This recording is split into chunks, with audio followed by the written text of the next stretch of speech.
Hello dear students, मेरे words आपके exam के लिए वेरी हेल्पफुल है। तो मैं इन वर्ड्स को बताऊंगा आपको। तो देखो, जिगल जिगल का मीनिंग होता है हिलाना, डी वैल्यू का मीनिंग होता है महत्व कम करके आंकना, और फ्रेंजेड का मीनिंग होता है उत्तेजना से भरा हुआ, और फ्रैक्शनल का मीनिंग होता है आंशिक, और इसेंट्रिसिटी का मीनिंग होता है सनकीपन। ये बात हमने यहाँ पर जान लिया और ये बात अच्छे से हमने लर्न कर लिया है कि these are the words are the most important for the all SSC exams as CGL, CPO, CHSL and stenographer. ठीक है, तो अगर हम इनमें से किसी भी एग्ज़ाम की प्रिपरेशन करते हैं या इंग्लिश से रिलेटेड किसी भी एग्ज़ाम की, जैसे TET, super TET, TGT, PGT की, तो ये वर्ड मीनिंग्स तो आपको ज़रूर से ज़रूर रिवाइज करने होंगे और याद करने होंगे। ठीक है, तो जिगल का मीनिंग होता है एक तरह से हिलाना। तो अब एक बार के लिए सोचो, क्या जिगल को कुछ और भी बोलते हैं, हाँ या ना? तो सबसे पहले आपको ये जानना है कि जिगल का मीनिंग हिलाना, तो उसके लिए शेक का मैं वर्ड लगा सकता हूँ।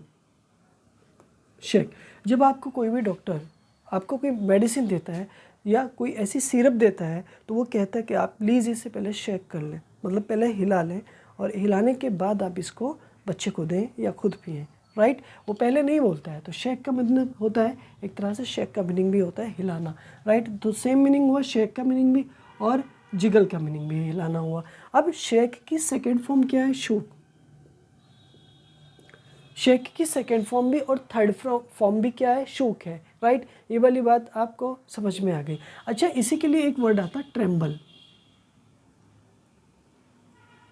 ट्रेम्बल, तो देखो ट्रेम्बल का मीनिंग भी क्या होता है? हिलना होता है। ट्रेम्बल एक ऐसा व्यक्ति जो वीक हो जाता है, कमज़ोर हो जाता है, और वो ये कोई भी एक ऐसी कमज़ोर चीज़, वीक चीज़ जो हिलती है, शॉक करती है, उसके लिए you can say as a ट्रेंगल। ट्रेम्बल, ट्रेम्बल आप कह देंगे। ठीक है, अब यहाँ पर देखो, आप जी कभी कभी तो आप लगाते होंगे जी, है ना? तो प्रिंसिपल, प्रधानाचार्य जी बोलते हैं, फादर जी बोलते हैं, मदर जी बोलते हैं, तो एक तरह से जी लगाते हैं। तो देखो, जी से तो कोई दिक्कत नहीं है, बट यहाँ पर एक वर्ड बनता है जिग। अब जिग का मीनिंग क्या है? You will tell me in comment box में, मुझे आप सेंड करेंगे कि जिग का मीनिंग क्या है। राइट, ये बात आपने जान लिया है, बट अब मुझे यहाँ पर कोई और वर्ड नज़र नहीं आ रहा है। Right, next, D value. Value का मीनिंग होता है, यहाँ से वैल्यू को उठाएंगे, और वैल्यू का मीनिंग होता है किसी चीज़ का महत्व।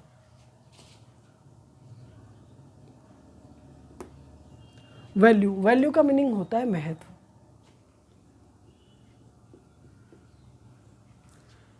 इसीलिए यहाँ पर डी वैल्यू कर दिया। तो डी, जब वैल्यू में को आप डी लगा देते हैं, तो वो उसका निगेटिव मीनिंग लेकर के आता है, और किसी भी चीज़ का महत्व को कम करने के लिए वो बोल रहा है। यानी जैसे फेम, फेम का मतलब क्या होता है? लोकप्रियता या प्रसिद्धि होता है। जैसे एग्जाम्पल रूप से मैंने यहाँ पर लिखा फेम, तो फेम का मीनिंग होता है आप पॉपुलर हैं, आप प्रसिद्ध हैं, आप अच्छे हैं, समाज के अंदर आपका बहुत ज़्यादा रेस्पेक्ट किया जाता है। लेकिन जैसे ही आपने इसमें डी लगाया, तो ये वर्ड आपका बन गया डी फेम। तो अब इस वर्ड का मीनिंग हुआ किसी की प्रसिद्धि को, किसी की लोकप्रियता को कम करना, या डिफेम, उसको अपमानित करना, समाज में उसकी बुराई करना, ये वाला वर्ड हुआ। तो हमने ये देख लिया कि जो डी वर्ड होता है, डी ई, किसी भी वर्ड को निगेटिव मीनिंग लेकर के आता है। जैसे डिस,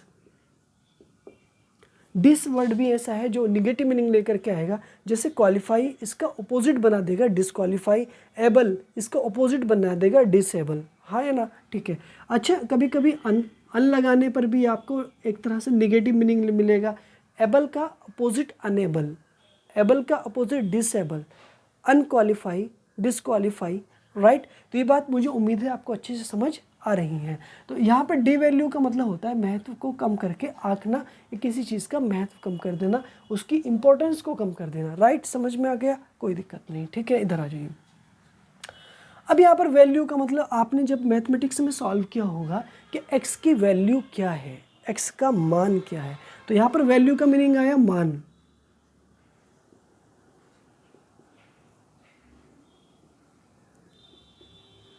महत्व मैंने ऊपर दे ही रखा है, तो वैल्यू का मीनिंग आया मान। तो आपने कहा एक्स की वैल्यू क्या है, वाई की वैल्यू क्या है, जेड की वैल्यू क्या है।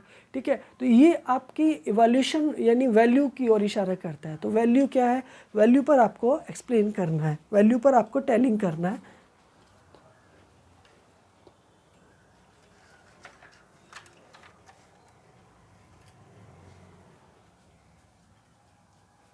ओके, तो ये वैल्यू आपका आया निकल करके, ठीक है।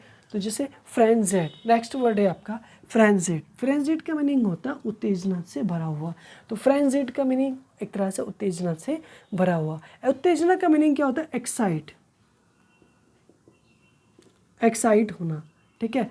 तो मतलब बहुत ज़्यादा आप किसी चीज़ को लेकर के एक्साइट हैं, ठीक है, बहुत ज़्यादा लेकर के किसी चीज़ को बहुत ज़्यादा हैप्पी हैं, खुश हैं। आप मुझे एक्साइट की ना स्पेलिंग सही करके कमेंट में लिख देंगे, EXCIT, क्या ये स्पेलिंग ठीक है या गलत है?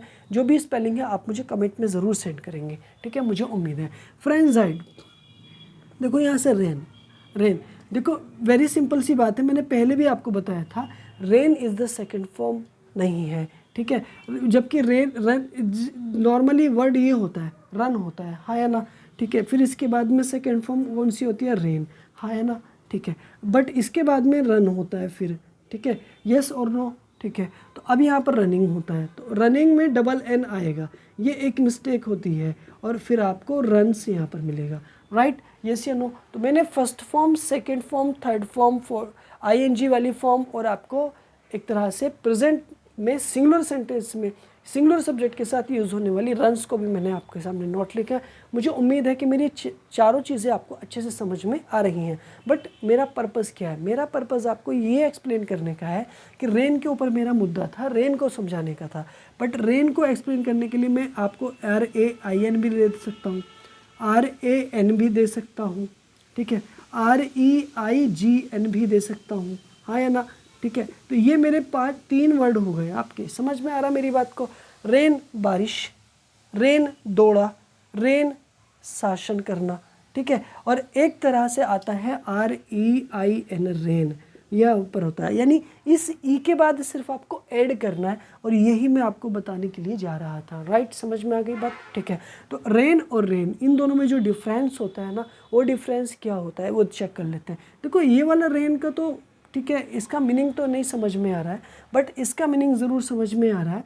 इसका मीनिंग होता है लगाम, जो आपके घोड़े के लगाम होती है ना, जिससे घोड़े को कंट्रोल किया जाता है, उसको रेन बोलते हैं, हाँ या ना, ठीक है। क्लियर हो गया? मुझे उम्मीद है क्लियर कंसेप्ट हुआ होगा आपका। फ्रेंजिड, अब यहाँ पर देखो जेड के बाद में, अब अगर यहाँ से मैंने उठा लिया ना, ईद आ जाएगा मेरा नंबर पे, क्या आएगा? Eid, EID, Eid.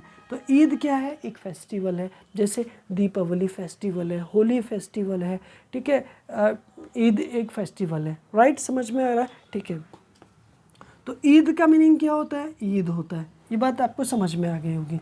Friends, friends, ठीक है, फ्रेंड्स। अब फ्रेंड्स नाम का एक कैरेक्टर है, फ्रेंड्स नाम का एक कैरेक्टर है लास्ट लेसन के अंदर, लास्ट लेसन के अंदर 12th क्लास के अंदर। उस फ्रेंड्स की स्पेलिंग आप बताएंगे मुझे सही करके, कमेंट में ज़रूर सेंड करेंगे, फ्रेंड्स, ठीक है। वो एक लड़का है, कहाँ का? फ्रांस का, ठीक है, और उसके बारे में मुझे बता देंगे आप।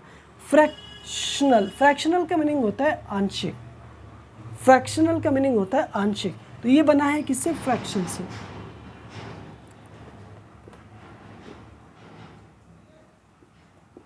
जी, ये बना है किससे? फ्रैक्शन से। और फ्रैक्शन का मीनिंग क्या होता है? भिन्न।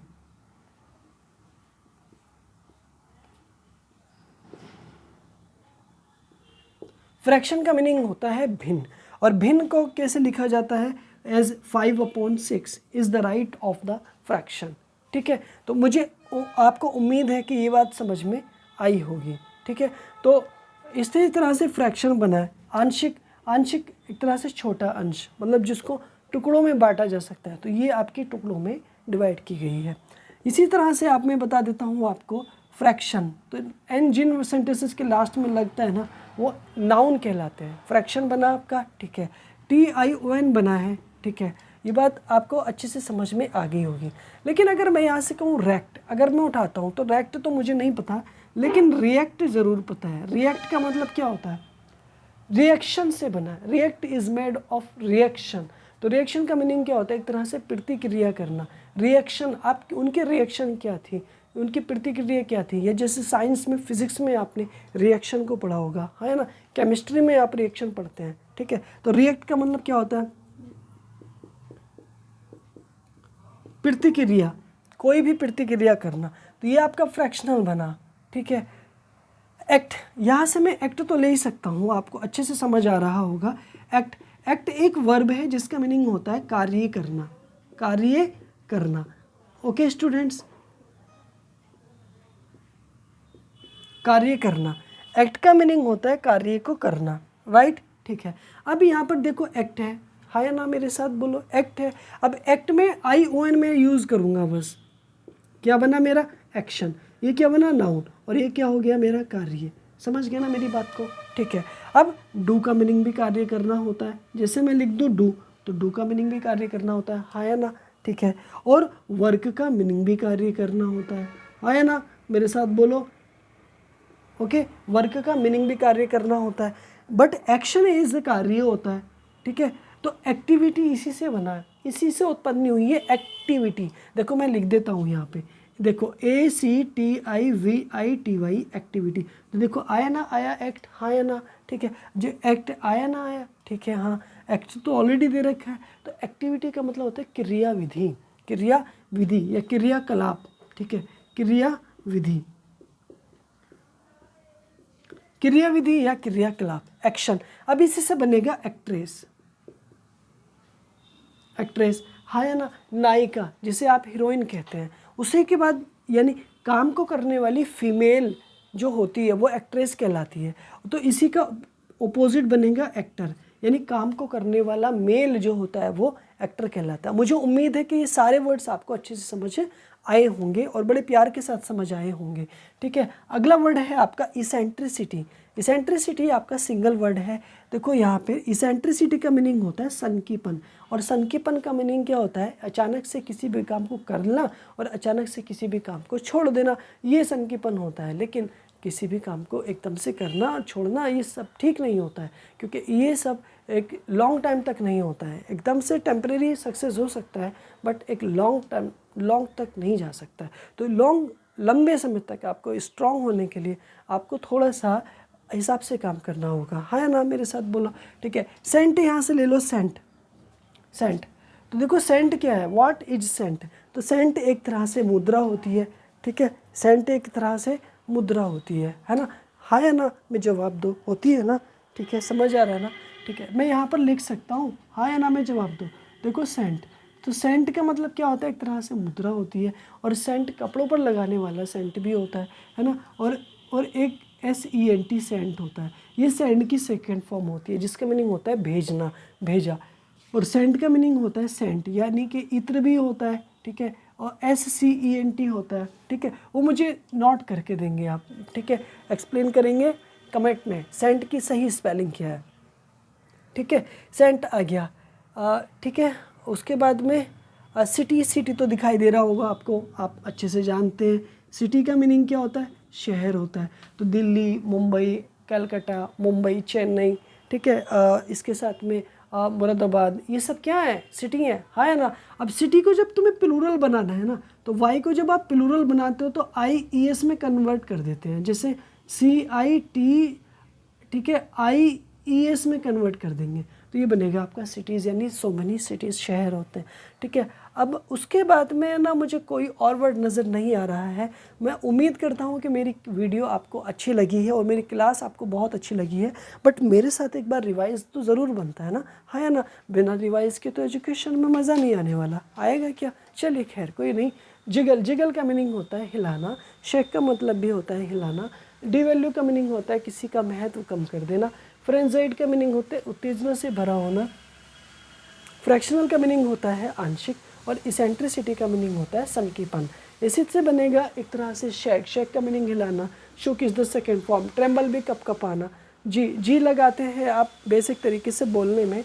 जिग आपका सेंट, सेंट, इत्र, सिटी, सिटीज़ आ गया।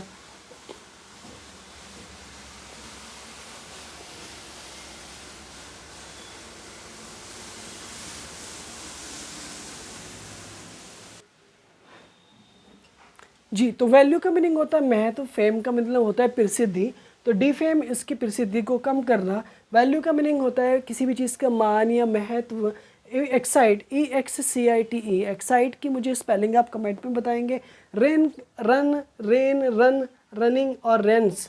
रेन एक तरह से बारिश, रेन सेकेंड फॉर्म रन की, रेन शासन करना और रेन एक तरह से लगाव। एक्ट का मीनिंग होता है वर्ब है कार्य करना, डू का मीनिंग भी कार्य करना और वर्क का मीनिंग भी कार्य करना। जबकि एक्शन का मीनिंग होता है कार्य, एक्टिविटी में क्रियाविधि और क्रियाविधि हो गया। एक्ट्रेस एक्टर यानी एक्ट्रेस नायिका और एक्टर नायक। ईद का मीनिंग ईद होता है फ्रेंड्स, एक तरह से फ्रेंड्स काफ्का नाम के एक राइटर भी हैं और फ्रेंड्स एक लास्ट लेसन में एक 12th क्लास का एक चैप्टर है लास्ट लेसन, उसमें कैरेक्टर है, उसकी स्पेलिंग मुझे आप बताएंगे। फ्रैक्शन का मीनिंग होता है भिन्न और रिएक्ट का मीनिंग होता है प्रतिक्रिया। तो मुझे उम्मीद है कि ये मेरी क्लास आपको बहुत अच्छी लगी है। अगर अच्छी लगी है तो लाइक भी करें और दोस्तों में ज़रूर शेयर करें। सब्सक्राइब नहीं किया है तो सब्सक्राइब भी करें हमारे चैनल को। मिलते हैं इसी टाइम कल। Bye bye, take care.